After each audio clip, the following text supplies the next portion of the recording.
conductor, proud one. To be a successful conductor, you must follow these 3 tips. Tips number 1, you must know maths. Madam, take 600, make give me 17 and make collect 920. I gave you 1,000. How? Tips number 2, you must not enter your motor when you stand still.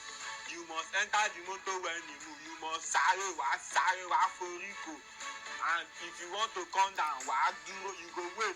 When you don slow down, you go come down. You no go let am stop you. If you stop, abomination. Even if you dey, when you stop, wait make you move.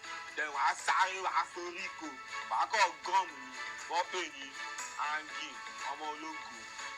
Tips number 3, you must be angry for no reason. Wá kọ́ máa bínú ni, wá kọ́ máa ṣàkọ̀mọ́ tèlè, you go dey vex ni.